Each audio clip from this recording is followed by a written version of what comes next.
Hello बच्चों, let's question the motion of the particle in simple harmonic motion is given as x equal to a sin omega t. If its speed is u when the displacement is x1 and is v when the displacement is x2. Show that the amplitude of the motion is. बच्चों अगर अपन यहाँ से बात करें first question के लिए, तो first question के लिए क्या हो गया, u मान लेते हैं, u किसका है, x1 का, तो ये हो गया omega root over a square minus of x1 का स्क्वायर, और v जो है v हो गया x2 का root of a square minus of x2 का स्क्वायर। ठीक है, ये हो गया। अब अपन क्या बोल रहे हैं कि अपन को निकालना है एम्पलीट्यूड। तो भाई दोनों का रूट स्क्वायर सम अगर मैं कर दूं, ठीक है, तो और सब्ट्रैक्ट कर दूं दोनों को, अगर हम दोनों क्वेश्चन, ये 1 है, ये क्वेश्चन 2 है, अगर मैं इसका स्क्वायर कर लेता हूँ, तो u square is equal to omega square a square minus omega square x1 का स्क्वायर, और दूसरी इस क्वेश्चन क्या बन जाएगी, v square is equal to omega square a square minus omega square x2 का स्क्वायर। ये आपकी सेकंड हो गई, ये आपकी फर्स्ट। अब इन दोनों क्वेश्चन को सब्ट्रैक्ट कर दो, तो v square minus u square is equal to, ये तो कट जाएगा, ठीक है, omega square into of this 1 minus 2 कर रहे हैं हम, तो that is equal to omega square बाहर हो गया, x2 का स्क्वायर माइनस x1 का स्क्वायर माइनस x2 का स्क्वायर। ठीक है, तो यहाँ से ओमेगा जो एम्पलीट्यूड जो आ गया, अच्छा हमको तो एम्पलीट्यूड निकालना है, तो इसको मत काटो बच्चों, हमें तो एम्पलीट्यूड निकालना है। चलो कोई नहीं, अपन बी क्वेश्चन भी इसी तरह से होगा, तो अपन बी देख लेते हैं। The particle is moving with simple harmonic motion in a straight. चलो ऊपर अपन ए ही निकाल लेते हैं ना, क्योंकि अपन ने ऊपर वाला क्वेश्चन पढ़ा है। तो अपन कैसे करेंगे इस क्वेश्चन को अब,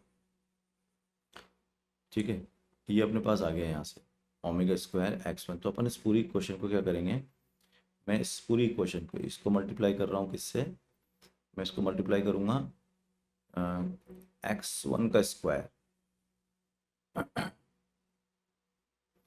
u है ना, तो मैं इसको x2 का स्क्वायर से मल्टीप्लाई करूँगा, और इसको मल्टीप्लाई करूँगा किससे, मैं इसको मल्टीप्लाई करूँगा x1 के स्क्वायर से।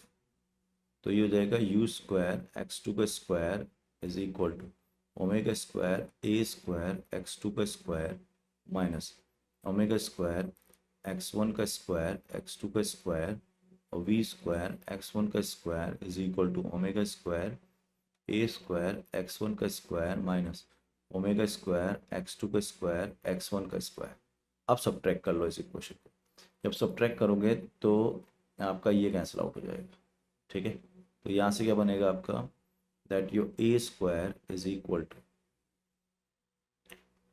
ये हो जाएगा वी स्क्वायर x1 का square minus u square x2 का square divide by of v square minus u square. तो फाइनली आपका एम्पलीट्यूड क्या आ गया, एम्पलीट्यूड आ गया आपका root over we square x1 का square minus u square x2 का square divide by of v square minus u square. So this is a. अब हम बी की बात करते हैं, लेट्स से फॉर बी।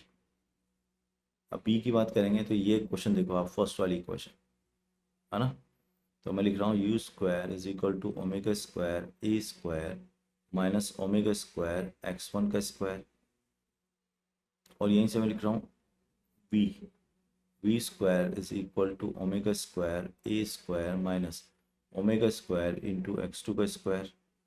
ये सेकेंड हो गई, ये फर्स्ट हो गई। अब इन दोनों को सब्ट्रैक्ट कर लो, तो u square minus v square, अब ये u1 u2 बोल रहा है इनको, तो इसको u1 लिख लो, क्या फ़र्क पड़ता है, इसको u2 लिख लो।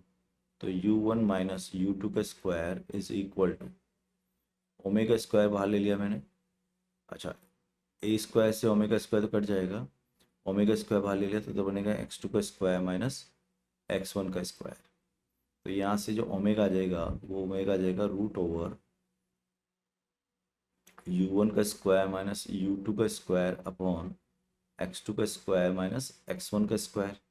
तो टाइम पीरियड क्या होगा आपका, time period it is 2 pi upon omega, omega ऊपर चला जाएगा, तो ये हो जाएगा x2 का स्क्वायर माइनस x1 का स्क्वायर अपॉन u1 का स्क्वायर माइनस u2 का स्क्वायर। तो आप देखो फाइनल आंसर यही है आपका टाइम पीरियड भी। तो दोनों हमारे प्रूव्ड हो गए। All the best.